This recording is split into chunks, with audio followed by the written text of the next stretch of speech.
तो कैसे आप सभी लोग बच्चे, मैं उम्मीद करता हूँ कि आप सभी लोग बहुत ही अच्छे होंगे। और आज आप सभी जानते हैं कि आज हम लोग 2020 में जो अब तक के पूछे गए प्रश्न हैं वो हम देखने वाले हैं। बच्चे, एक और बात मैं बता दूं कि इससे पहले आप लोग यदि नए हैं चैनल पे तो कृपया चैनल को सब्सक्राइब कर दीजिएगा, वीडियो को लाइक कर दीजिएगा, ठीक है। और देखिए, जो बिहार बोर्ड वाला है वो ये ना सोचे कि झारखंड बोर्ड का है। देखिए, प्रश्न की कोई आइडेंटिटी नहीं होती है, ये आपके भी परीक्षा में आएगा, ठीक है ना। सेम सिलेबस, सेम पाठ्यक्रम है आपका। तो चलिए देखते हैं इसका हल कैसे करेंगे। तो बच्चे लोग, पहला प्रश्न आपका क्या है, देखिए पढ़िए। बताइए कि 23 का जो दशमलव प्रसार है, इसका पहला प्रश्न हम देख रहे हैं। परिमेय संख्या का दशमलव प्रसार शांत है कि अशांत है? आप सभी जानते हैं कि कोई भी परिमेय संख्या का दशमलव प्रसार शांत तब होता है जब उसका जो हर है उसका आप अभाज्य गुणनखंड करेंगे तो उसका पावर सिर्फ 2 और 5 के रूप में रहेगा। कहने का मतलब है वो 2 पर पावर m और 5 पर पावर n के रूप में रहेगा। मतलब दोनों का कोई ना कोई एक पावर के रूप में रहता है। मैं उदाहरण के लिए समझा देता हूँ। 35 है, इसका दशमलव प्रसार शांत है कि नहीं है? है। इसको हम लिखेंगे 35/100। 100 को हम लिख सकते हैं 35/4 गुने 25 लिख सकते हैं कि नहीं? हम इसको लिख सकते हैं 35/2 पर पावर 2 और 5 पर पावर 2। क्या बन गया हमारा? देखिए, दो हुआ कि नहीं? दशमलव प्रसार इसका शांत था तो पावर 2 और 5 के रूप में आएगा। जिसका दशमलव प्रसार अशांत रहेगा वो कभी भी उसका पावर 2 और 5 के रूप में नहीं रहेगा। बेशक वहां पे 2 पर पावर कुछ ना कुछ रहेगा या अकेले 5 का भी कुछ ना कुछ रहेगा, लेकिन इसका ये मतलब नहीं है कि उसका दशमलव प्रसार शांत होगा। क्यों? क्योंकि उसके साथ में 2 के अलावे, 5 के अलावे 3 हो सकता है, 4 हो सकता है, कुछ भी हो सकता है। मतलब 3 हो सकता है, कुछ भी और भी हो सकता है, लेकिन ये होना कंपलसरी है, अनिवार्य है। और इन दोनों के अलावा कोई भी दूसरी संख्या यहाँ पे आनी ही नहीं चाहिए। जैसे 7 हो गया, नहीं आनी चाहिए, तो वो सभी नहीं आएंगे। ये बात आपको ध्यान रहे। तो इसलिए इसका दशमलव प्रसार शांत है कि अशांत है, ये हमको चेक करने के लिए देखना पड़ेगा कि इसका जो पावर दिया गया है। चलिए, इसका पावर देखिए क्या है, साफ साफ दिया गया है। 2 पर पावर 3 और 5 पर पावर 2 है। इसका यही मतलब है 2 और 5 के रूप में, इसलिए इसका दशमलव प्रसार शांत होगा। अगला प्रश्न देखिए, दूसरा नंबर का प्रश्न देखिए। किसी बहुपद px के लिए y बराबर px है के ग्राफ का नीचे दिए गए आकृति में आपको क्या करना है कि इसमें शून्यक निकालना है। आपको ये देखना है कि x को ये रेखा कितनी जगह पे काट रही है, बस यही आपका शून्यक होगा। हर बार आपके परीक्षा में पूछा जाएगा 1 नंबर के लिए। देखिए 1 2 तीन ही जगह तो कट रहा है ना। अब ये भी तो कट रहा है, लेकिन ये y है और y बराबर px पूछा है, यानी x का मान, x पर गुणांक पूछा है, आपका शून्यक पूछा है। तो x कितनी बार कटा? x 3 बार, उत्तर 3 हो जाएगा। अगला प्रश्न देखो, प्रश्न संख्या 3। जांच कीजिए कि x-2 का whole square plus 1 is equal to 2x-3। जो ये है आपका एक द्विघात समीकरण है। आइए चेक करते हैं। तो है यहाँ पे x-2 का whole square plus 1 is equal to 2x-3। ठीक, इसको तोड़ के लिखिए। हम इसको लिखेंगे x square plus 4 minus 4x plus 1 is equal to 2x-3। इसको हम क्या कर सकते हैं? आप देखिए यहाँ पे जो भी सॉल्व करेंगे, ये वाला इस तरफ लाएंगे, सबको इस तरफ लेके आ जाइए, तो एक्स स्क्वायर हो जाएगा और ये 2x इस तरफ आएगा तो -2x और -4x मिलके -6x। और ये देखिए 4 1 5 5 और ये 3 इधर आके प्लस हो जाएगा तो +8 बराबर 0। इसका घात कितना है? 2 है, इसीलिए ये क्या है? एक द्विघाती समीकरण है। ये क्या है? द्विघाती समीकरण। उम्मीद करता हूं कि आप सभी बेहतर तरीके से इसको समझ पा रहे होंगे। प्रश्न संख्या 4 पे आ जाइए बच्चा लोग। देखिए, मान निकालिए कौशिक 31 में सेक 59 को, आप उसका मान निकालिए। देखिए यहाँ पे हम लिखेंगे कौशिक 31 में सेक 59 को घटाने पर इसका मान क्या होगा? आप सभी को मैं ये बता दूं कि कौशिक हम लिख सकते हैं 90 में से 59 घटाएंगे तो भी 31 आएगा, और ये हमारा है सेक 59। इसको हम लिख सकते हैं कौशिक 90 माइनस थीटा होता है सेक थीटा, और ये सेक में बदल जाएगा, तो ये सेक 59 में से भी सेक 59 को हम घटाएंगे। क्या हो जाएगा उत्तर? 0। इसका उत्तर क्या होगा? आपका 0 हो जाएगा। उम्मीद करता हूँ आपको समझ में आया होगा। अगला प्रश्न देखिए 5, समांतर श्रेणी -5, -1, 3 और 7 के लिए सार्व अंतर लिखिए। सार्व अंतर लिखिए। देखिए इसके लिए सार्व अंतर आप जानते हैं कि द्वितीय पद में से पहले पद को हम घटाते हैं और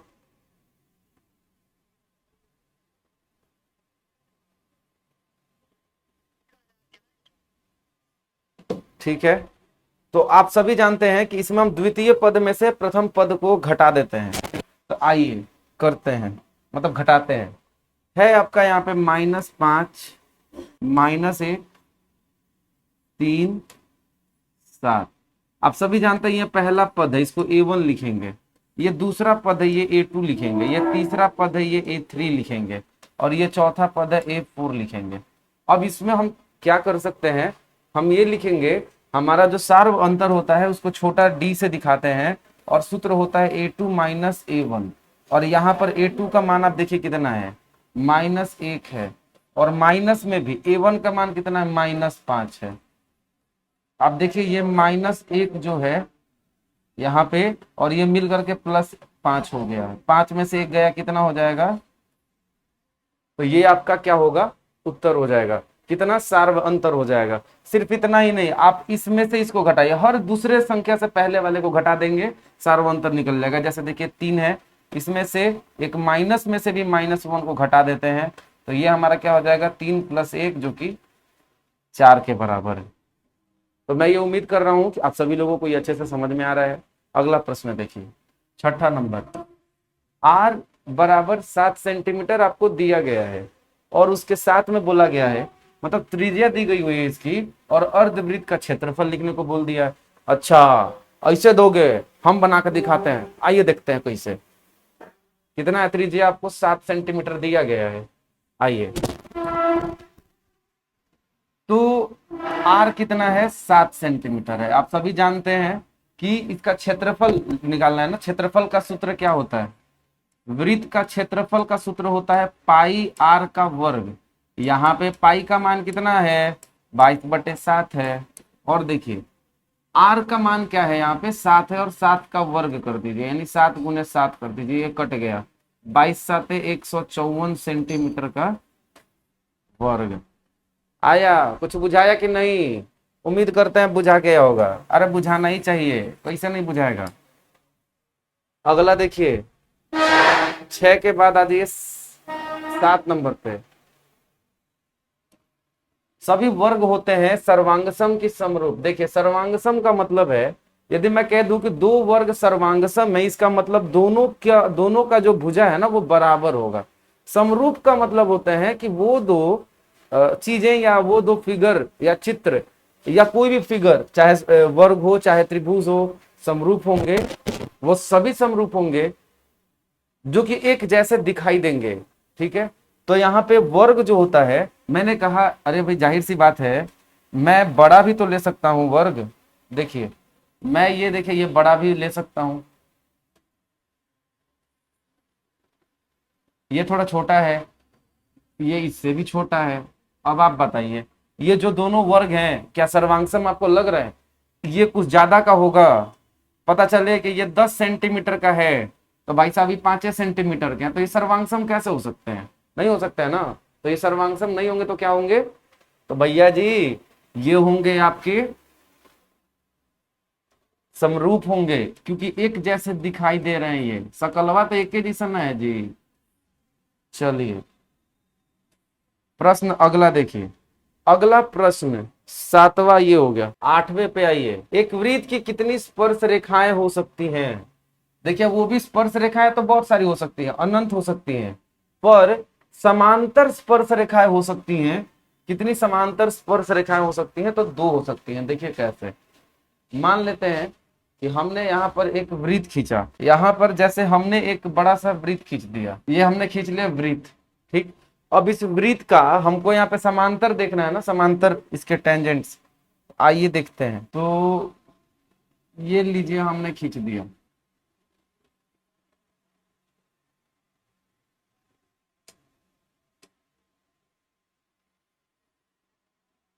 ये है एक ये है दूसरा। अब आप सभी जानते हैं कि यहां से एक हम रेखा यहां तक खींच देंगे। भाई समांतर तो तभी होंगे जब ये दोनों समांतर होंगे, इसके अलावा आप कोई भी खींचेंगे समांतर नहीं होंगे। तो समांतर बस दो हो सकते हैं, एक ये हो गया, और तो ये आप देख पा रहे हैं कि दो होंगे। इसका उत्तर क्या हो जाएगा आपका? दो होगा। अगला देखिए, 9वां नंबर, निश्चित घटना की प्रायिकता कितनी होती है? किसी भी निश्चित घटना की प्रायिकता एक होती है। कितनी होगी? एक होती है।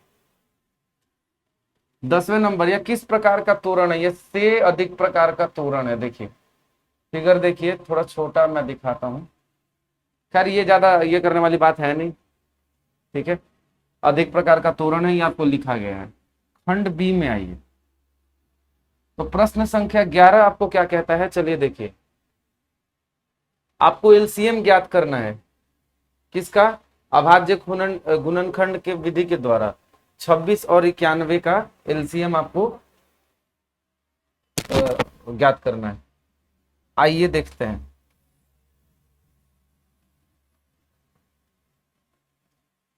तो सबसे पहले तो अभाज्य गुणनखंड करेंगे। 26 का देखिए, 2 से गया 13, 13 से गया एक बार में, हो गया। अगला देखिए, और क्या है? 91 का 7 से गया 13 बार में, और 13 से ये भी गया एक बार में, ठीक है। अब हम यहाँ पे इसको लिखेंगे क्या?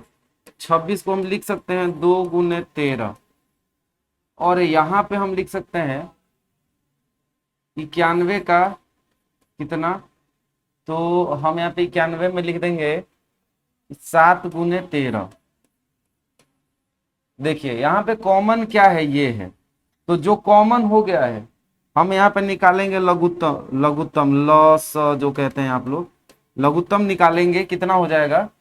तो लघुत्तम हो जाएगा आपका, जो कॉमन है वो एक बार गुना होगा, और बाकी जो बच गए वो सभी गुना हो जाएंगे, ठीक है। 13 7 91, 91 दूनी कितना हो जाएगा? 182। यही होगा आपका क्या? एलसीएम। तो ये है अभाज्य गुणनखंड विधि के द्वारा हम लोगों ने ये निकाला है, ठीक है। देखिए 12 नंबर प्रश्न, 12 नंबर प्रश्न ये कह रहा है कि बहुपद पी एक्स बराबर x square minus 5x plus 6 को बहुपद जी एक्स 2 माइनस एक्स स्क्वायर से भाग यदि दिया जाता है तो इसका भागफल और शेषफल बताइए। आइए ट्राई करते हैं।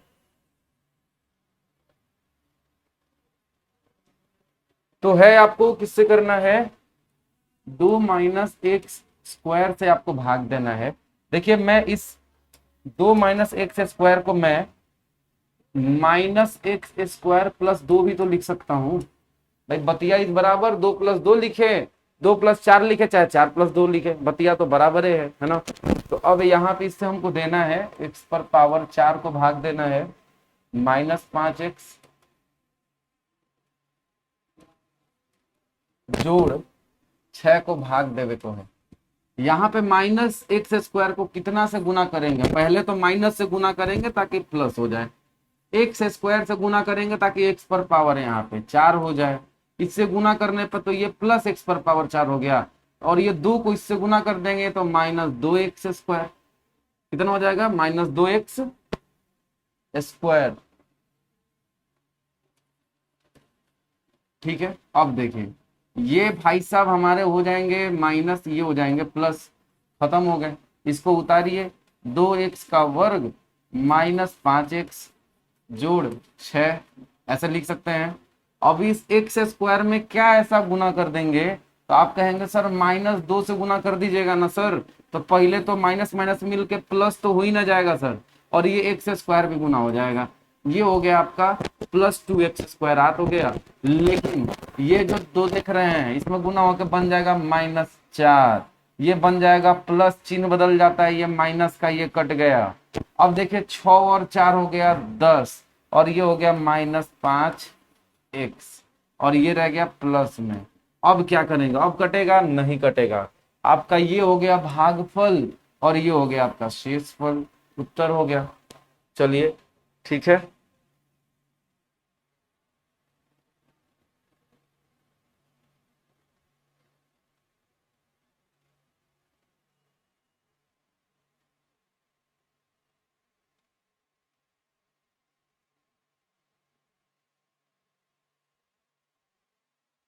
अगला प्रश्न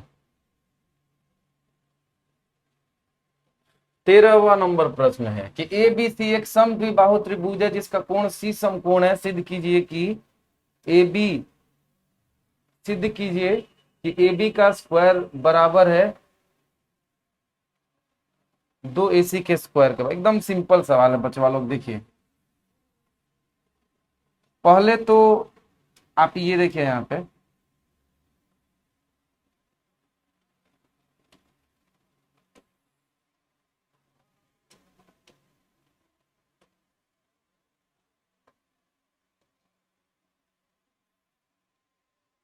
ये देखिए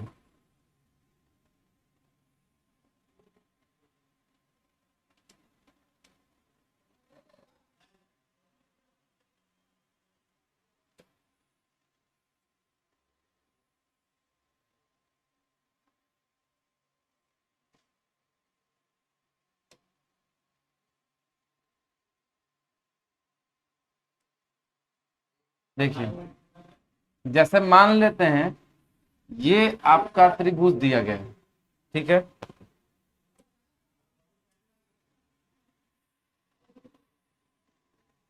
ये त्रिभुज है, इसमें ये बोला गया है ना कि आपको इसमें ये बोला गया है कि ए बी से एक समद्विबाहु त्रिभुज है जिसमें सी समकोण है। ये है सी और ये 90 डिग्री है, ये दिया गया है। सिद्ध कीजिए कि ए बी का, और जाहिर सी बात है इधर ए रख दीजिए और ये बी रख दीजिए। प्रूफ करना है कि ए बी का जो वर्ग होगा ना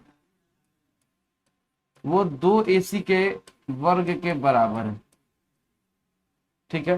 देखिए सिंपल है, जाहिर सी बात है इसमें ये भी दिया गया ना कि AC बराबर है BC के। अब आप ध्यान से देखिए, हम सभी जानते हैं कि अभी ये 90 डिग्री है, तो हम लिखेंगे पाइथागोरस थ्योरम से,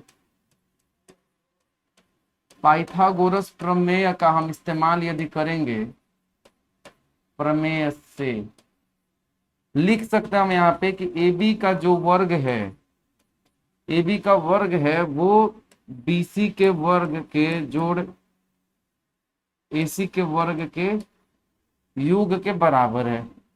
अब AB का जो वर्ग है, आप देखिए यहाँ पे BC जो है वो AC के बराबर है, तो मैं BC को रिप्लेस करके हटा के यहाँ पे AC का वर्ग कर दूं तो भी कोई दिक्कत नहीं है। ये है AB का वर्ग।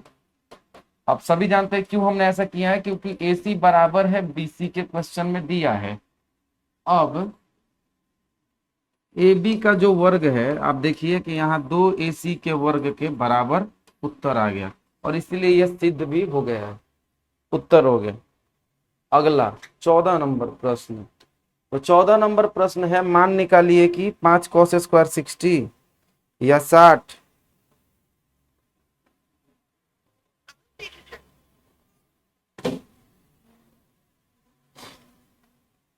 ये आपको इसका निकालना है मान। 5 cos square 60 plus 4 sec square 30 minus 10 square 45। ये देखिए इसका उत्तर आप बताइए। ये तो बहुत आसान है, मेरे सारे बच्चों ने बना लिया होगा। यदि नहीं बना है तो मैं बता देता हूं। देखिए तो आपको लिखना है 5 cos square 60 plus 4 sec square 30 plus minus है 10 स्क्वायर 45।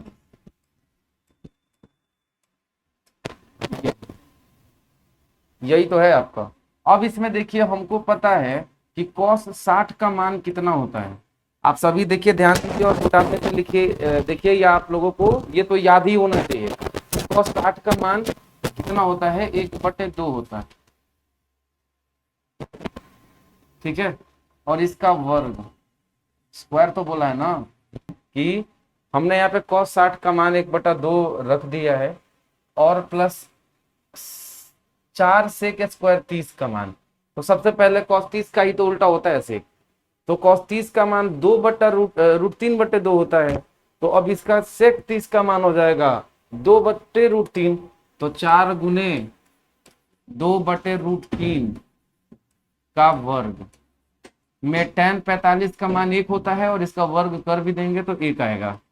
यहाँ देखिए, यहाँ पे हम क्या लिखेंगे, 5 गुने 1/4 जोड़, यहाँ लिख देंगे हम 4/4 और 2 का वर्ग 4 चौके 16 बटे √3 का वर्ग 3 हो जाएगा, 1 घटा देंगे। इसको आप सॉल्व करेंगे, नीचे देखिए लघुत्तम हो जाएगा 12, 3 पचे 15 जोड़ 3 4 16 चौके 64 माइनस में फिर यहां से जाएगा 1 से गया 12। इसको हम लिख सकते हैं 64 और 5 हमारा होता है 69 और 69 और 10 79, 79 में से 12 जाएगा तो हो जाएगा हमारा 67/12। ये आपका हो जाएगा उत्तर।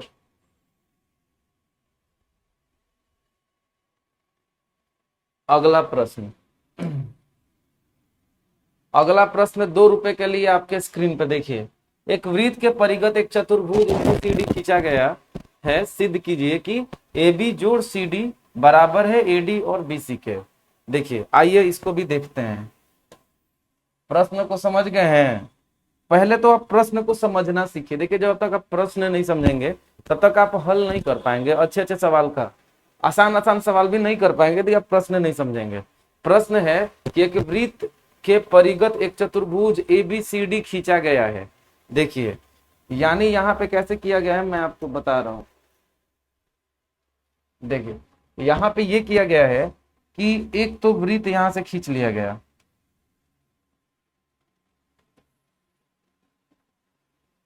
ये वृत्त है।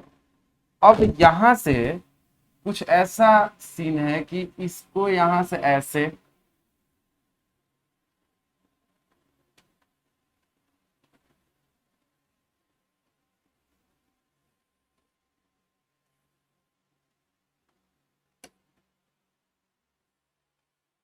ऐसे ऐसे, ये है ऐसे खींचा गया हुआ है।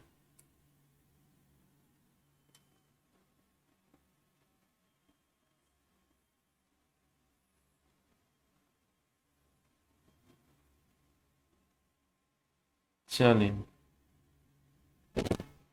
ये मान लेते हैं ABCD,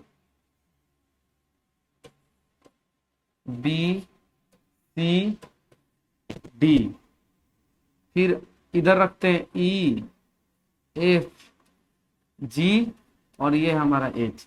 हमको सिद्ध करना AB + CD ना। आइए AB लिखते हैं, AB जोड़ CD को हम क्या लिख सकते हैं।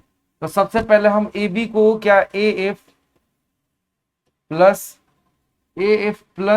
FB नहीं लिख सकते हैं क्या भाई? ये दोनों को जोड़ेंगे AB के बराबर होगा और CD को लिखने के लिए DH को जोड़ेंगे CH के साथ, तो ये भी आपका क्या होगा, ये भी आपका हो जाएगा, ये ABCD के बराबर हो गया। अब हमको ये पता है कि ये सभी के सभी क्या है, टेंजेंट हैं एक वृत्त के, स्पर्श रेखाएं हैं। और हम सभी जानते हैं कि किसी एक पर्टिकुलर बिंदु से स्पर्श रेखा खींचा जाए वृत्त पर तो वो दोनों बराबर होते हैं। इसीलिए हम यहाँ लिखेंगे कि DH बराबर है हमारा DE के। ठीक, बिल्कुल उसी प्रकार से ये हमारा AF जो बराबर है वो है AE के, और ये हमारा FB बराबर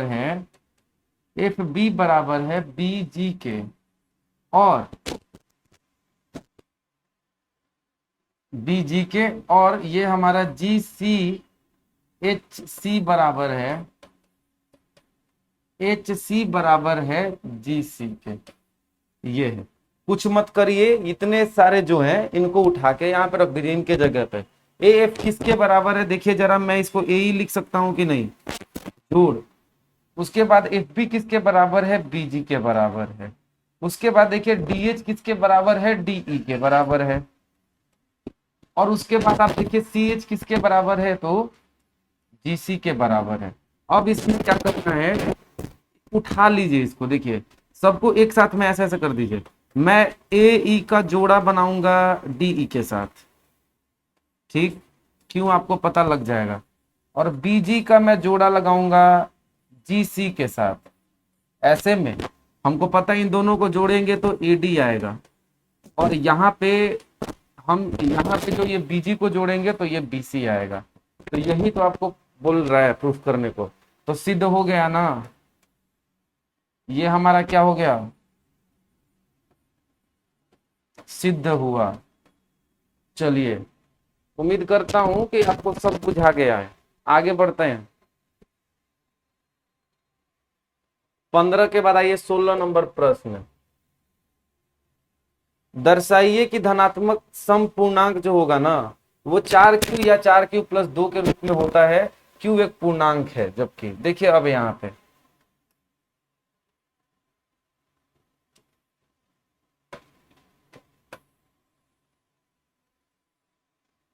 देखिए, ये जो है डिवीजन एल्गोरिदम से दिखाते हैं, जो कि कहता है कि मतलब लेमा जो है वो किसी एक प्रूवन यानी कि सिद्ध किया हुआ स्टेटमेंट है, जो कि दूसरी चीजों को सिद्ध करने के लिए इस्तेमाल किया जाता है गणित में।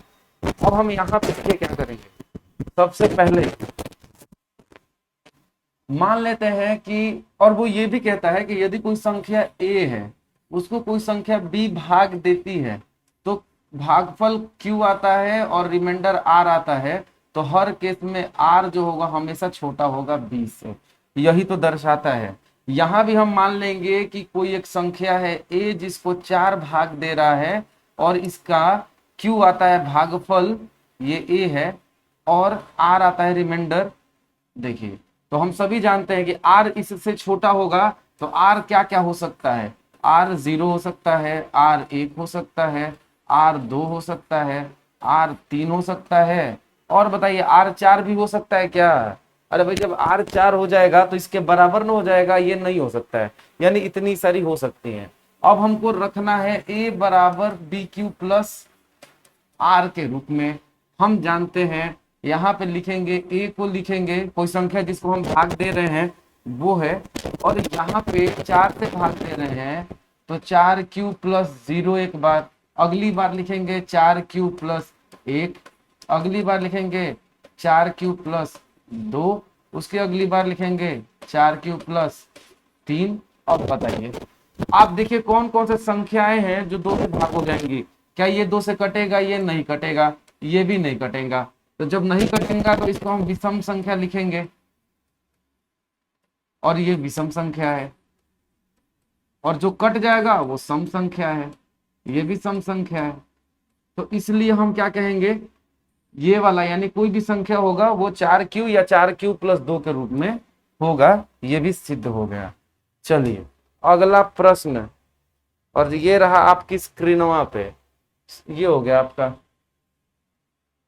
अथवा में देखिए, सिद्ध कीजिए कि 7√5 एक अपरिमेय संख्या है। आइए देखते हैं। सिद्ध कीजिए कि 7√5 एक अपरिमेय संख्या है। अरे क्यों ना होगा 7√5। मान लेते हैं कि 7√5 एक परिमेय संख्या है। मान लेते हैं कि 7√5 एक परिमेय संख्या है, मतलब इसको हम कैसे लिख सकते हैं, p बटा q के रूप में लिख सकते हैं। देखिए हमने लिख दिया p बटा q। याद रखिएगा ये दोनों सहअभाज्य संख्याएं हुई, मतलब इन दोनों के बीच में अभी भी कोई एक ऐसी संख्या है जो इन दोनों को काट सकती है।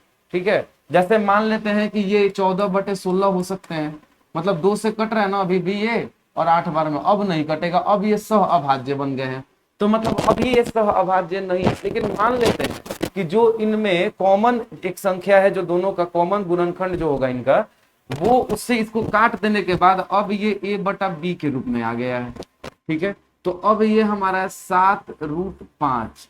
हम क्या करेंगे, इस 7 को, और याद रखिएगा ये दोनों के दोनों क्या है, पूर्णांक हैं, तो पूर्णांक को काटिएगा तो आएगा भी कितना, ये दोनों भी पूर्णांक ही रहेंगे, ये बात ध्यान रखिएगा, ये भी पूर्णांक है।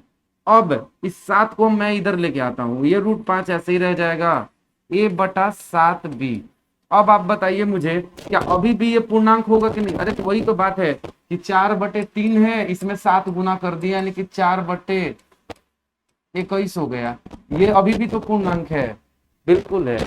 तो अब हम यहाँ पे देखिए ये अभी भी पूर्णांक है, और बच्चा लोग, आप मेरा सारा बउआ लोग जानता है कि जो पूर्णांक होता है वो हमेशा एक परिमेय संख्या होता है। इस हिसाब से ये भी परिमेय संख्या हो गया, और जब इधर वाला परिमेय संख्या है ये इसके बराबर है, इसका मतलब रूट 5 भी परिमेय संख्या ही होगा, परिमेय संख्या ही होगा। ठीक है, अब एक चीज आप जानिए, जब ये भी परिमेय संख्या होगा, आप सभी जानते हैं क्या रूट 5 क्या वाकई में परिमेय संख्या होता है क्या? अरे बच्चा लोग, हम सभी लोग जानते हैं कि यदि वर्गमूल यानी कि रूट में यदि कोई भी अभाज्य संख्या आता है तो वो अपरिमेय संख्या होता है। तो बबुआ लोग, आप देख रहे हैं यहाँ पे कि रूट 5 असल में एक अपरिमेय संख्या है। तो ऐसे क्यों हुआ? क्योंकि हमने गलत ये अवधारणा की है कि 7√5 जो है एक परिमेय संख्या है, और जब 7√5 परिमेय संख्या नहीं है, हमने देख लिया यहाँ पे, इसका मतलब कि ये क्या है? अपरिमेय संख्या। देखिए 7 अकेले परिमेय संख्या है, और उसको 7 को यदि किसी भी संख्या को अपरिमेय संख्या से आप यदि गुणा करते हैं तो वो अपरिमेय संख्या ही होता है, या जोड़ते हैं तो वो भी अपरिमेय संख्या ही होता है। अगला देखिए,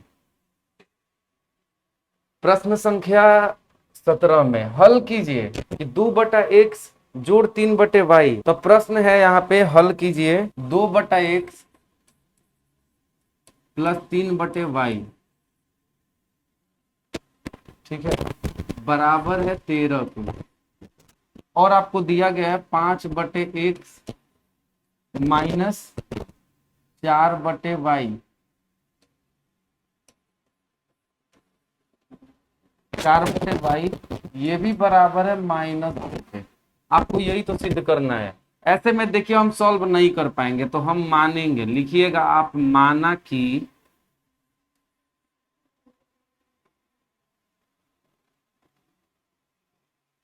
1/x u है और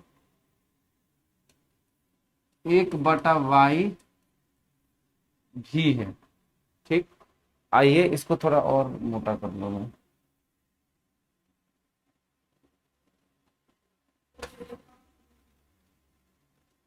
तो इसलिए जब हम 1/x की जगह इसको लिखेंगे 2 गुना 1/x लिखेंगे, जोड़ 3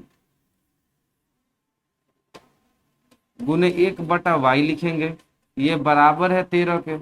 यहां लिखिए, इसको हम लिखेंगे 5 गुने 1/x माइनस में 4 गुने 1/y, ये बराबर है -2 के।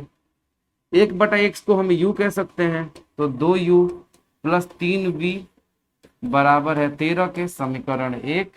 दूसरा समीकरण 5u में 4v घटाएंगे, ये -2, ये है हमारा दूसरा समीकरण। अब हम जानते हैं कि ये तभी कटेगा जब, मतलब किसी एक को, इसको बनाने के बहुत सारे तरीके हैं, मैंने बताया आपको, ग्राफीय विधि, प्रतिस्थापन विधि, विलोपन विधि, ये सारे हैं। तो इसको क्या करेंगे आप, इसको 4 से गुना कर दीजिए और इसको कर दीजिए आप 3 से।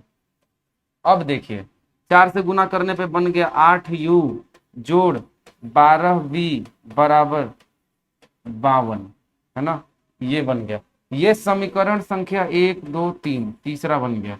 अगला देखिए, 5 को हम 3 से गुना करेंगे, 15u माइनस 12v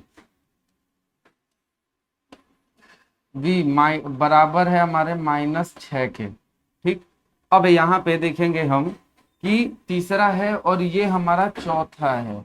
अब देखिए तीसरे और चौथे को हम जोड़ेंगे, हम लिखेंगे तीसरे और चौथे को मैं जोड़ रहा हूं।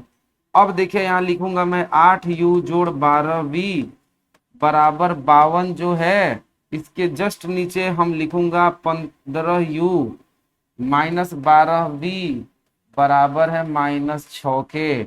देखिए ये कट गया, 23u बच गया, और ये हम लिखेंगे 46, 23 से गया 2 बार में, तो u का मान आ गया हमारा 2, और u को ही तो हमने 1/x माना है, ये u को ही तो हमने 1/x माना है, और आप जानते हैं इस हिसाब से x का मान 1/2 आएगा। अगला, अब हम क्या करेंगे, इस u के मान को यहाँ इस दूसरे वाले समीकरण में रख देंगे। तो 5 u माइनस 4v बराबर है -2 के। इसमें u की जगह पे हम मान रखेंगे तो 5 × 2 -4v बराबर -2 है।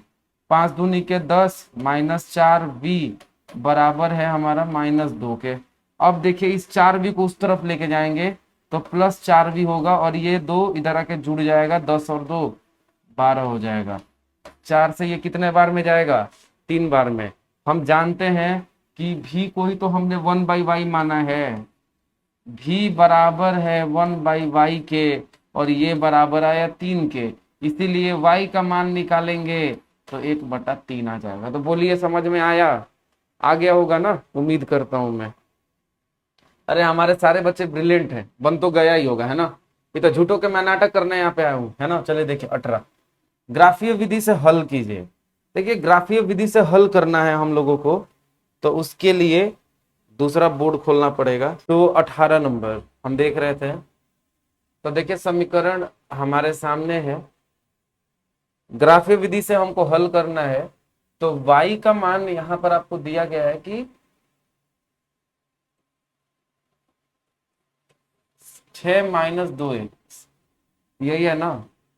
और इधर में है हमारा, इस तरफ में है y का मान 2x - 2। ठीक, यहां पे ग्राफ पे बनाने के लिए ऐसे बॉक्सा बनाएंगे, ई हो गया x, ई हो गया y। x की जगह हम यदि 0 रखेंगे, 0 मैं नहीं रखता हूं, मैं यहाँ पे 1 रखता हूं, तो y का मान 6 - 2 घटेगा 4 हो जाएगा। आप करके देख लीजिएगा। मैं यहाँ पे 2 रखूंगा तो 6 में से 4 जाएगा, तो 6 में से मैंने जब यहाँ पे 2 रखा, 2 दूनी के 4, तो y का मान 2। x की जगह पे मैंने जब 2 रखा है तो 6 में से 4 गया तो 2 रह गया। अगला देखें,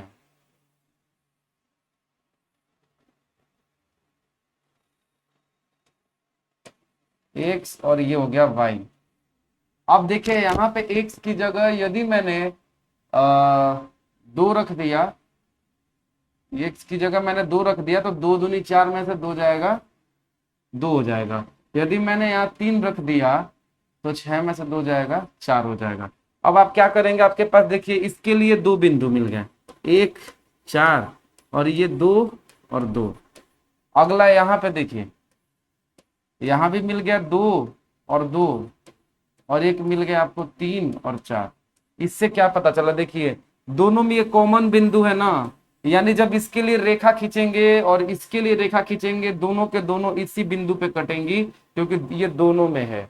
तो इसलिए x का भी मान दो और y का भी मान दो। आप इसको वैल्यू रख लीजिएगा ग्राफ पे बना करके, मैंने बता रखा है पीछे के वीडियोस में, इसका वैल्यू रखिएगा, कटेंगे 2 और 2 पर ही, उत्तर यही होगा। प्रश्न अगला,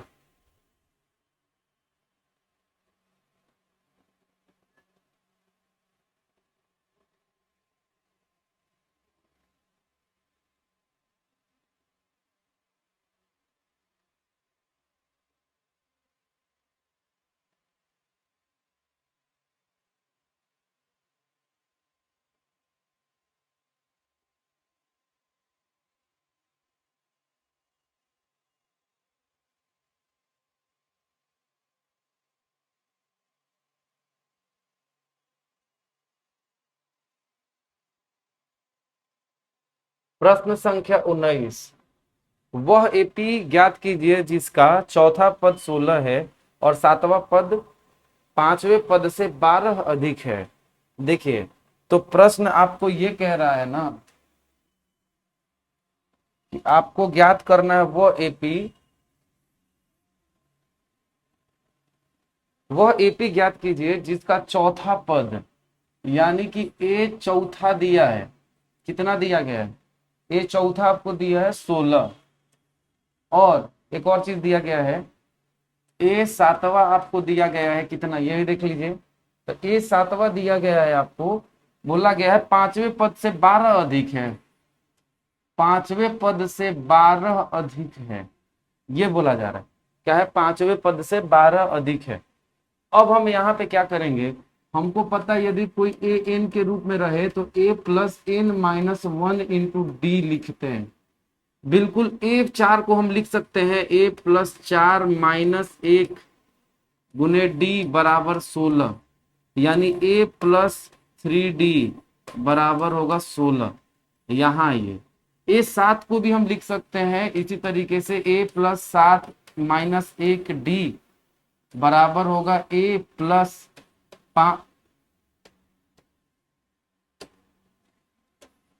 पांच माइनस एक डी प्लस 12। यहां लिख सकते हैं ए प्लस सिक्स यानी कि 6d बराबर ए प्लस चार डी प्लस 12 यानी कि 12। देखिए भाई साहब ये खत्म होगा इधर से इधर, ये इस तरफ आएंगे 2d, क्या हो गया घटेगा इसमें 2d, और ये 12 इससे ये जाएगा कितने बार में जाएगा 6 बार में। डी का मन बचवा लो का आ गया 6 आ गया कि नहीं आ गया? अरे आ गया ना जी, अरे बिल्कुल आ गया। देखिए अब डी का मान यहां रख दीजिए, ए प्लस तीन गुने छ बराबर है 16 के। हम ये लिखेंगे ए प्लस 18 16।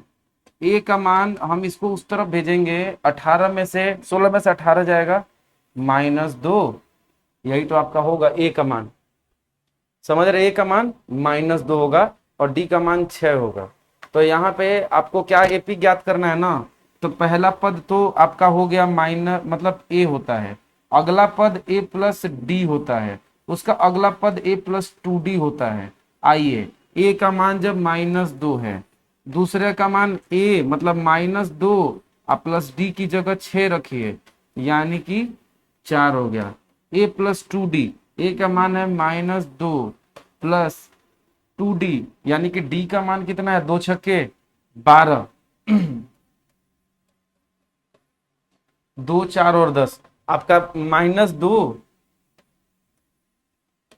4 और 10, यही तो आगे चल के एपी बनेगा आपका, है ना, वही एपी है आपका। हमने एपी भी ज्ञात कर लिया। प्रश्न संख्या अगला, 1000 घन पूर्णांकों का योग जो है, प्रथम 1000 पूर्णांकों का योग ज्ञात कीजिए। तो ये है हमको निकालना है कि क्या निकालना है। देखिए सबसे पहले सारे पूर्णांक जो कि 1 से शुरू होंगे। प्रश्न है आपका कि प्रथम 1000 पूर्णांकों का योग ज्ञात कीजिए। पूर्णांक मतलब जो पॉइंट में नहीं रहे, बटा में नहीं रहे, ठीक है। देखिए यहाँ जैसे जो पूर्ण अंक हो, जैसे 1 हो 2 हो 3 हो -2 हो, सब पूर्ण अंक है। तो यहाँ पर देखिए 1000 पूर्णांक यानी 1 से शुरू होता है, 2, ये घन पूर्णांक है यानी प्लस सभी के सभी पॉजिटिव हैं। ये जो घन पूर्णांक आपको दिख रहा है ना, ये पॉजिटिव है, ये पॉजिटिव है। इसका मतलब ये पॉजिटिव पूर्णांकों की बात कर रहा है, माइनस की बात नहीं कर रहा है। तो ये बात याद रहे, 1 है 2 है 3 है 4 है, और ऐसे चलते चलते हम 1000 तक जाएंगे। हम सभी जानते हैं 1000वां पद पे जाएंगे, 1000वें पद पर भी जाएंगे, तो वहां पे एक मतलब इसका 1000वां पद जो होगा ना, 1000 भी जो होगा ना वो हजारे होगा। क्या है कि अंतर इन लोगों के बीच में सार्व अंतर कितने का है, 1 का है। ए का मान कितना है, 1 है। हम सभी जानते हैं कि जो इसका एस एन निकलता है n/2 इंटू में ए प्लस ए एन होता है। फिलहाल यहाँ पे यही तो बात है कि 1000/2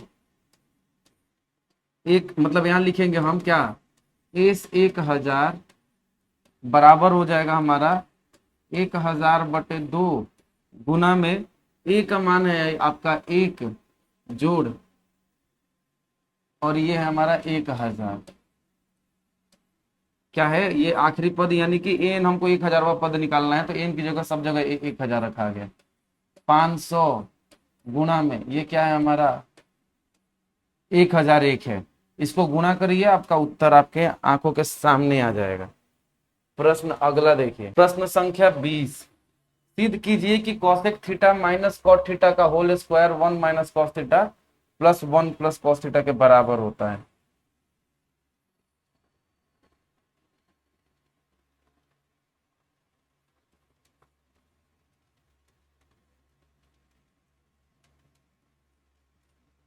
cosec theta minus cos theta का जो वर्ग है वो है 1 माइनस कॉस थीटा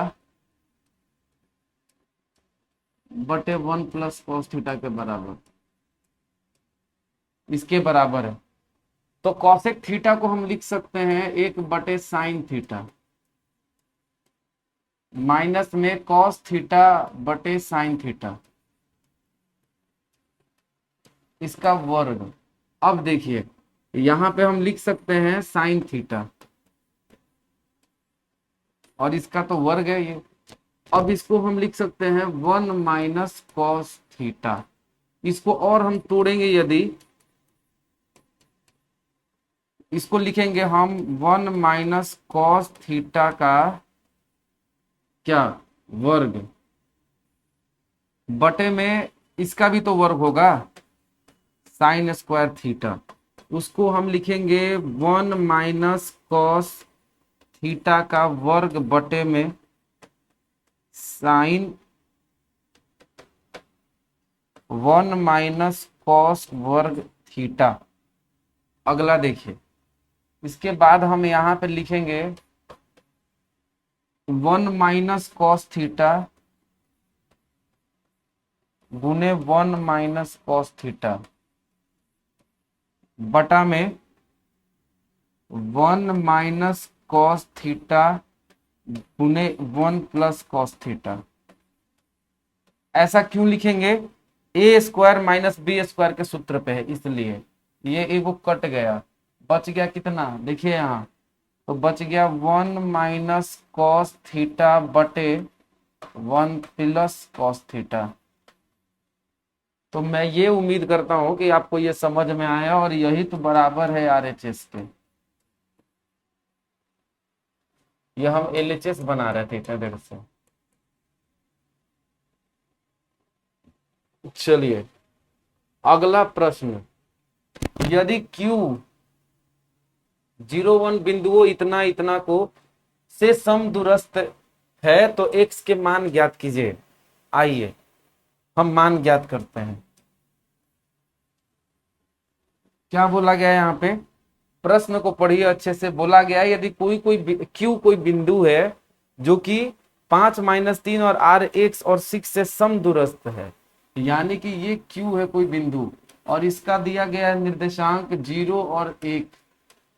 ठीक, इसको बोला गया है कि ये समदूरस्थ है, बराबर दूरी पर है। किस किस से भाई? तो ये है P, किससे दूरी पे है बराबर? तो 5 माइनस 3, और ये कितना है? R x और 6। ये क्या है हमारा? ये R है। आप सभी जानते हैं कि हम यहाँ पे ये बोला जा रहा है कि पी क्यू बराबर है क्यू आर के। ये प्रश्न के हिसाब से ये कह रहा है, प्रश्न ये कह रहा है, ये मैं नहीं कह रहा हूं। तो अब यहाँ पे हम क्या लिखेंगे? आप सभी जानते हैं किसी का भी दूरी का सूत्र क्या होता है? रूट में x2 माइनस x1 का whole square plus y2 minus y1 का होल स्क्वायर। मैं यहाँ डायरेक्ट लिखूंगा। देखिए मैं पी क्यू को मैं लिख सकता हूं क्या? देखिए रूट में पी क्यू ये लिखना, मैं इसको x2 मान रहा हूं, x2 y2 x1 y1 यहाँ के लिए यहाँ लिख रहा हूं मैं। देखिए 0 माइनस 5 का वर्ग जोड़ 1 माइनस में भी माइनस 3 का वर्ग, इसको हम लिख सकते हैं -5 का वर्ग 25 और जोड़ 3 और 1 4, 4 का वर्ग कितना हो गया? 16। यहां पर देखिए क्यू आर का मान देखिए यहाँ पे, इसको हम लिखेंगे 0 माइनस एक्स का वर्ग प्लस 1 माइनस 6 का वर्ग, यानी कि 1 माइनस 6 का वर्ग। कुछ बुझा रहा है? ठीक है, उसको ही हम लिख सकते हैं रूट में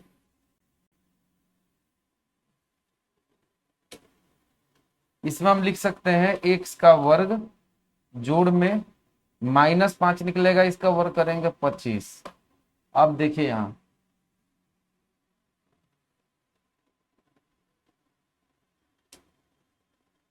इसको रूट और रूट खत्म हो गया, 25 6 31 और 10 41 एक्स स्क्वायर प्लस 25, ये इस तरफ आ जाएगा तो इस तरफ आके घटेगा तो ये हो जाएगा 16 एक्स का वर्ग, एक्स का मान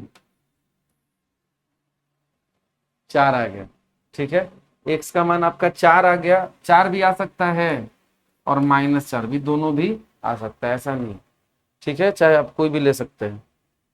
अगला प्रश्न, +4 भी आ सकता है, -4 भी आ सकता है। एक समचतुर्भुज का क्षेत्रफल ज्ञात कीजिए, इसके शीर्ष इस क्रम में है। तो 1 2 3 और 4। ठीक है, आइए, समचतुर्भुज क्या होता है? देखिए, समचतुर्भुज एक ऐसा चतुर्भुज होता है जिसकी चारों की चारों भुजाएं बराबर होती हैं। ठीक है, तो उसका क्षेत्रफल का सूत्र क्या होता है? कमेंट बॉक्स में लिख के बताइए। हाफ गुने d1 गुने d2 होता है, यानी उसका जो विकर्ण है, डायगोनल है वो। आइए यहाँ पे, तो हम यहाँ पे लिखते हैं, देखिए क्या है, इसकी सारी भुजाएं आपस में बराबर है। बी और ये मैंने मान लिया सी और ये मैंने मान लिया डी। इसका विकर्ण कौन कौन सा होगा? देखिए,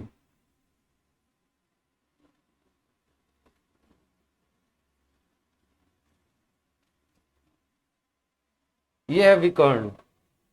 चलिए, हमको इसका क्षेत्रफल का सूत्र पता है। इसका एबीसीडी का सीडी का क्षेत्रफल जो होगा ये बराबर होगा किसके?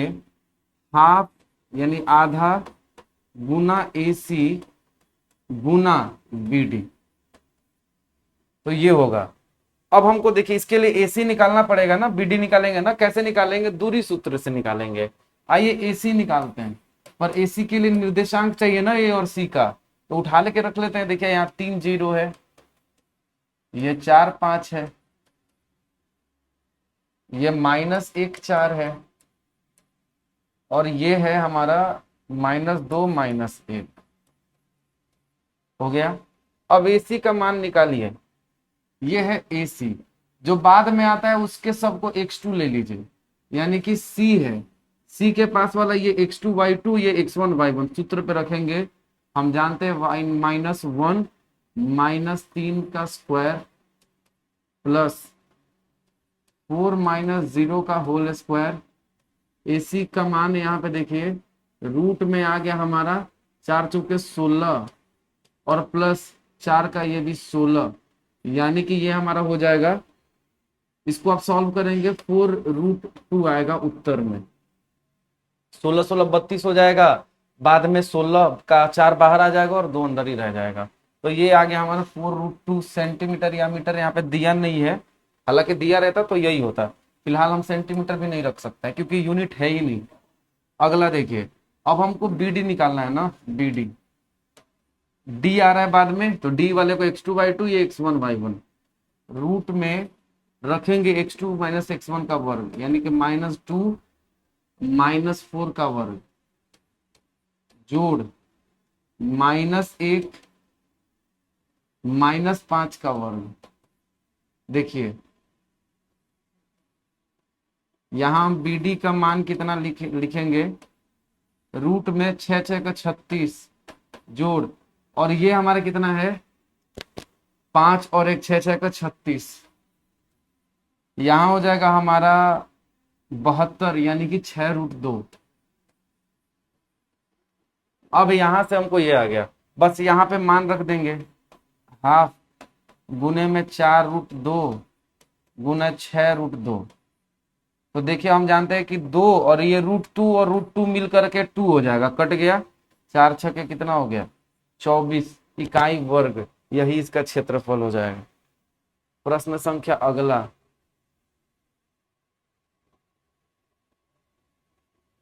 त्रिभुज का क्षेत्रफल ज्ञात कीजिए। अब आपको त्रिभुज का क्षेत्रफल बोलेगा।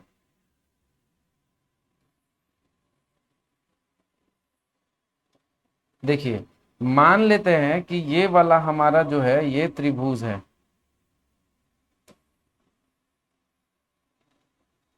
ये त्रिभुज है। यहां पर आपको दिया गया है कितना? -5 1 -1, A B और ये है C। A पे है कितना? -5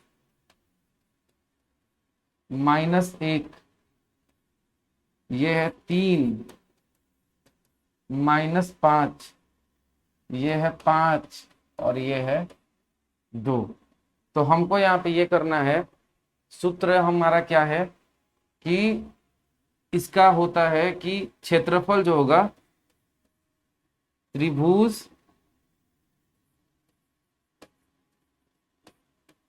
ABC का क्षेत्रफल, ये निकल के आएगा हाफ गुने में क्या आएगा, x1 गुने y2 minus y3 plus x2 गुने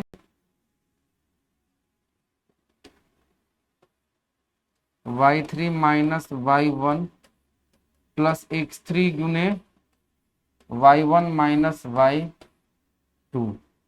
ठीक, अब देखिए यहां पे रखिए x1 का मान, देखिए x1 का मान है -5, y2 का मान यहां से उठाएंगे -5 और माइनस में y3 का मान हम यहां से उठाएंगे जो कि ये होगा, समझ रहे हैं ना, y2 minus y3 plus x2 का मान, देखिए भाई ये तो x1 हो गया, x2 का मान है 3, तो हमारा y3 यहां से 2 उठाएंगे और माइनस y1 माइनस अभी -1 प्लस x3 हमारा कितना है यहाँ पे 5 है और y1 का मान देखिए यहाँ पे कितना है -1 है और y2 का मान कितना है, तो माइनस में भी -5 है। अब यहाँ पे देखिए लिखेंगे हम हाफ गुने में माइनस, यहाँ पे हम क्या लिख सकते हैं, -5 गुने में इसको करिए आप -7 और -7 गुने -5 कितना हो गया, 35 हो गया। समझ रहे बात को ना, 7 5 35, ये 2 + 1 यानी कि 3 3 9 और फिर यहाँ पे देखिए -1 और ये +5 है, -1 + 5 को आप देखिए करके 4 हो जाएगा, +5 में से 1 जाएगा, 4 4 5 20। अब इसको हम लिख सकते हैं आधा गुने 35 और 9 44, 44 और 20 कितना हो जाएगा, 64, 32 मीटर है, सेंटीमीटर है, जो भी है उसका वर्ग, ये हो जाएगा क्षेत्रफल का। तो हो सकता है कैलकुलेशन मिस्टेक हो तो आप उसको सुधार लीजिएगा, वैसे आपके किताब में बना के दिया गया, सही तरीका यही है। अगला प्रश्न संख्या 23,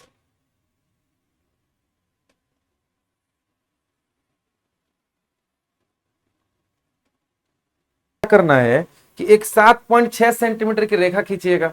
भाई वो आप खींच लीजिएगा, हम क्यों खींचे, यहाँ पे दिक्कत होगी ना, इसीलिए। चलिए देखिए, तो सबसे पहले आप एक रेखा खींचिए लंबी सी, मान लेते हैं हमने ये जो रेखा खींची है ना, ये 7.6 सेंटीमीटर की है, 7.6 सेंटीमीटर की है, ये है ए, ये है बी। ठीक, ऐसे में हम क्या करेंगे, इतना करने के बाद आप एक न्यून कोण खींचिएगा। न्यून कोण बोले तो वैसा कोण जो कि 0 से 90 डिग्री के बीच में आता है। आइए यहां से हम एक खींचते हैं, जैसे देखिए ये है, यहां से उठाएंगे, चांद से आप बना लीजिएगा 30 डिग्री का, 60 डिग्री का, जितने का मन होगा, बस एक न्यून कोण होना चाहिए, ये जरूरी है। अगला देखिए ऊपर,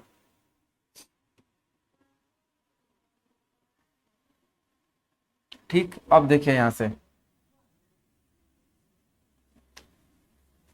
देखिए, इसको बनाने के बहुत सारे तरीके हैं, सिर्फ यहीं से नहीं, एक यहां से भी आप चाहें तो न्यून कोण खींच सकते हैं। आपको कितने में बांटना है, 5:8 में। आप एक काम कीजिए, यहां से उठाइए, ये जो है इसको देना बराबर से, एकदम से ऐसे लगा के परकाल ऐसे काटते जाइए, फिर इस पे रख के इस पे, फिर इस पे, बराबर बराबर दूरी पर, ये इसको बराबर बराबर दूरी में बांट लीजिए। 3, 1 2 3 4 5 6 7 8, 1 2 3 4 और ये हो गया हमारा 5।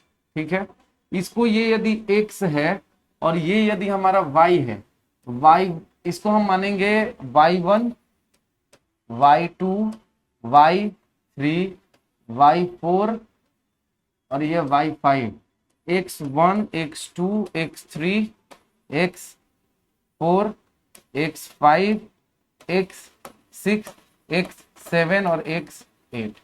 सिंपल है। आपको 5:8 में बांटना है ना, इस 5 वाले को लेके 8 वाले से जोड़ दीजिए। देखिए हमने जैसे ये क्या किया, यहां से एक रेखा लाई और वहां तक इसको जोड़ दिया।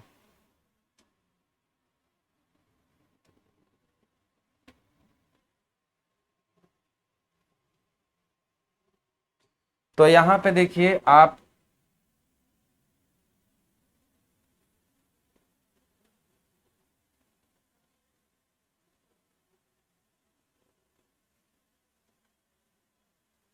तो इस 5 वाले को हमको जोड़ना है किससे, देखिए इस 5 वाले को जोड़ना है 8 वाले से।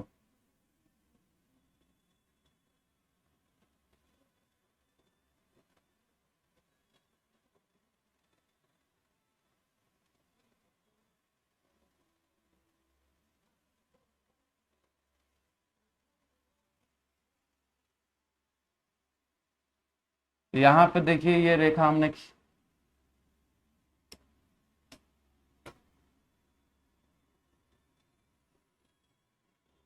खींच दिया। ये लाल रंग की रेखा है, आपको शायद ये दिखाई नहीं दे रही होगी। देखिए ये एक रेखा मैंने लाल रंग की खींची हुई है, ये तो आपको दिखाई दे नहीं रही होगी। लीजिए मैं यहाँ से डायरेक्ट खींच दे रहा हूँ, सीधी रेखा ना हो तो मुझे क्षमा कीजिएगा। ये वाली जो रेखा है, अब आप देखेंगे ना ये 5:8 में विभाजित हो चुकी है। तो ऐसे भी बना सकते हैं, डायरेक्ट खाली यहाँ पे 8 कर देंगे, 8 को यहाँ से जोड़ दीजिएगा और उसके बाद फिर 5 से यहाँ से इसको जोड़ दीजिएगा। कब? इसको जब यहाँ से जोड़ देंगे बिल्कुल इसके समांतर ही यहाँ से एक और रेखा खींच देंगे, तो भी ये वाली जो रेखा है 5:8 उतने में विभाजित हो जाएगी।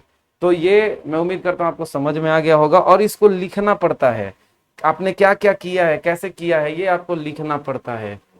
तो यहाँ पे देखिए अगला प्रश्न 24 में, एक पासे को एक बार फेंका जाता है कि निम्नलिखित को प्राप्त करने की प्रायिकता ज्ञात कीजिए। पहला विषम संख्या। तो जैसे देखिए, तो पहले है कि मान लेते हैं, यहाँ बोला था एक पासे को फेंका गया, जाहिर सी बात है एक पासे को फेंका गया है, एक बार में या तो 1 आएगा, या तो 2 आएगा, या तो 3 आएगा, या तो 4 आएगा, या तो 5 आएगा और या तो 6 आएगा। यही तो आ सकता है ना। अब भाई इसके अलावा क्या आएगा? 7 कभी आता है क्या ऐसे उछालने पे? नहीं आता है ना। 6 बोला गया पहला कि यदि वो विषम संख्या हो, तो विषम संख्या आने की प्रायिकता क्या क्या आएगा? तो विषम संख्या कहलाएगा 2, 4 और 6। 2, 4 और 6, यानी अनुकूल परिणाम कितने हैं? अनुकूल परिणाम बटे संभव परिणाम। अनुकूल परिणाम आपको 3 है और संभव परिणामों की संख्या 1, 2, 3, 4, 5 और 6। कट गया, 1/2 आ गया। ये प्रायिकता हो गई आपकी। अगला है कि वो सम संख्या हो। मैं विषम संख्या के नहीं, ये सम संख्या के लिए है।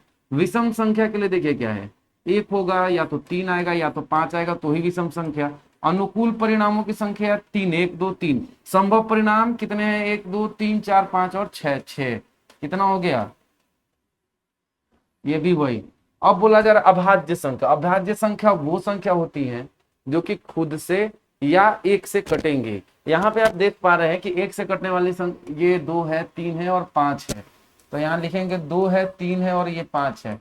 यानी अनुकूल परिणामों की संख्या हमारे पास 3 आ गई और संभव परिणाम कितने हैं? 6। 1/2, ये भी इसकी प्रायिकता इतनी ही होगी। अगला, 6 सेंटीमीटर त्रिज्या वाले एक वृत्त की एक त्रिज्या खंड का क्षेत्रफल ज्ञात कीजिए जिसका कोण 60 डिग्री है। ठीक है, आइए इसको भी बनाते हैं।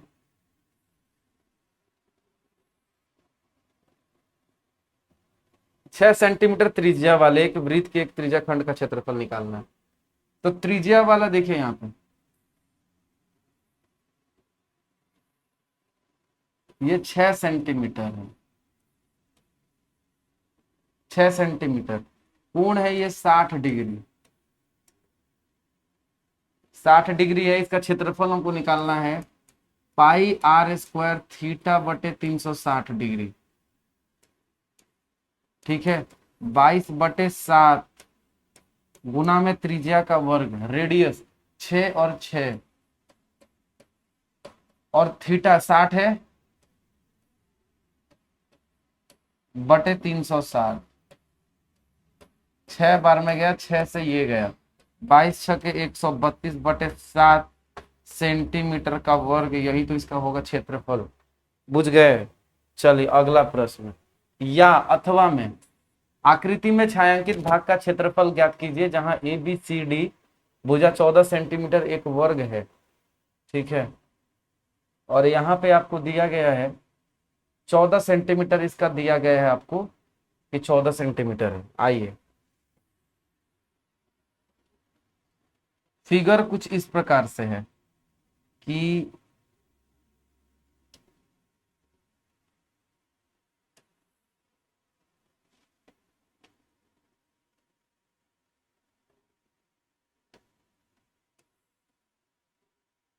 ये वर्ग है, इसमें बहुत सारी आपके पास वो दी गई हुई है,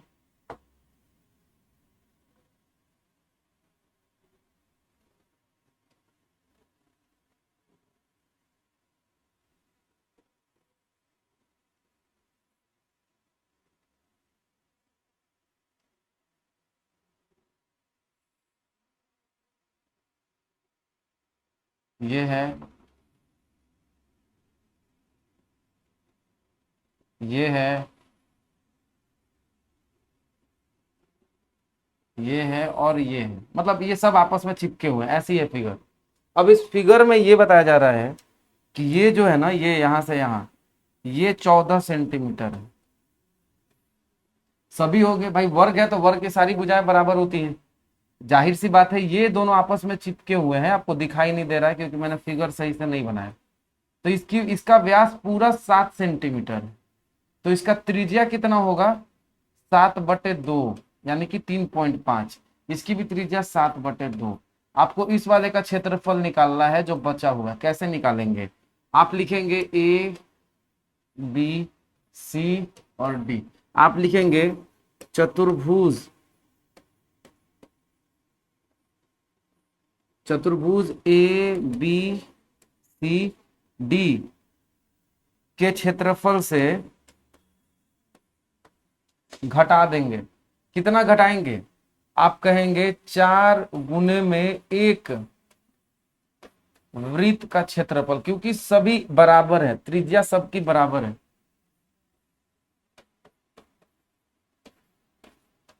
ये तो चतुर्भुज एबीसीडी का क्षेत्रफल आप निकालने के लिए लिखेंगे भाई, भुजा का वर्ग होता है 14×14 में से 4 गुने 22/7 गुने त्रिज्या कितनी है इसकी 7/2 गुने 7/2, तो ये हो गया आपके एक वृत्त का क्षेत्रफल।